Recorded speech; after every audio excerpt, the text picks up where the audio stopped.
আসসালামু আলাইকুম রহমতুল্লাহ। প্রিয় দর্শক, আজকে কথা বলবো সেনাবাহিনী যে 25 জন কর্মকর্তার বিরুদ্ধে আন্তর্জাতিক অপরাধ ট্রাইব্যুনাল গ্রেপ্তারি পরোয়ানা জারি করেছেন তাদের ব্যাপারে। প্রিয় দর্শক, বাংলাদেশ পরিচালনা করে যে কোনো একটা সরকার। সেনাবাহিনী, বিমান বাহিনী, নৌবাহিনী, police, RAB, NSI, DGFI, CID, প্রত্যেকটা ডিপার্টমেন্ট গণপ্রজাতন্ত্রী বাংলাদেশ সরকারের আওতাধীন, এবং যখন যে সরকার থাকে তাদের কথা শুনে দেশ পরিচালনার স্বার্থে যাদেরকে যে কাজে সরকার ব্যবহার করে সেই কাজে ওনারা কাজ করেন, সেভাবে সরকার যেভাবে নির্দেশনা দেন। তো আমি যতটুকু বুঝি, আমার ক্ষুদ্র জ্ঞানে যতটুকু বুঝি, সেটা হচ্ছে একজন সাবেক প্রধানমন্ত্রীর সে কোনোভাবে একজন সেনা প্রধান অথবা 10টা সেনা প্রধান বড় হতে পারে না।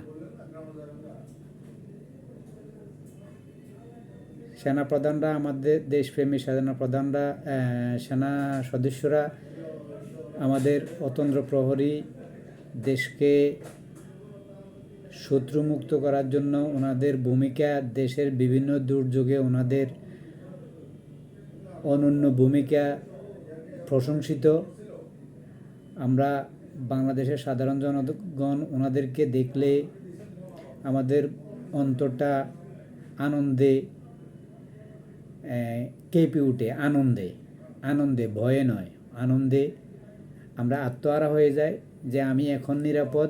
আমরা সাধারণ জনগণ যারা, আমরা ভাবি যে আমরা এখন নিরাপদ, একজন সেনাবাহিনী আমার পাশে আছে, অথবা একটা সেনাবাহিনীর গাড়ি আছে। আমরা অন্তত একটা গাড়ি দেখলেও, সেনাবাহিনীর একটা গাড়ি দেখলেও আমরা নিজেদেরকে নিরাপদ মনে করি।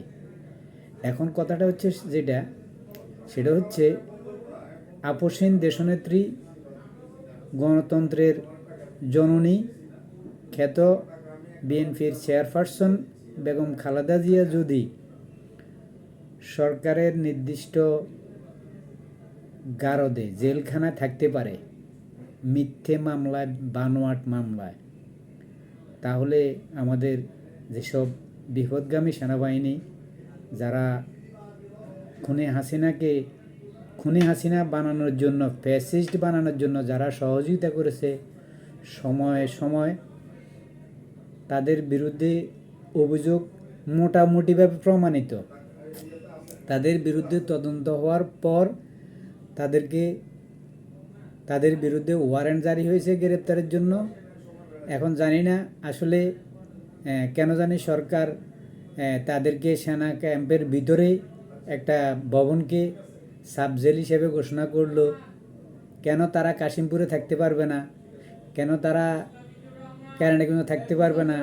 কেন তারা অথবা পূর্বে যে পুরান ঢাকার যে গারদ, ওখানে কোনো একটা ভবনে থাকতে পারবে না? যদি বিএনপির চেয়ারপারসন দেশনেত্রী বেগম খালেদা জিয়া তিনবারের প্রধানমন্ত্রী থাকতে পারে, তারা কেন থাকতে পারবে না? আমার বোধগম্য নয়। সুপ্রিয় দর্শক, আপনাদের মতামত জানতে চাই। আর আমার চ্যানেলটিতে যদি নতুন হয়ে থাকেন, যদি আপনাদের ভালো লাগে, কষ্ট করে একটা টিপ দিবেন, সাবস্ক্রাইব করবেন, একটা লাইক দিবেন। আল্লাহ হাফেজ। আসসালামু আলাইকুম।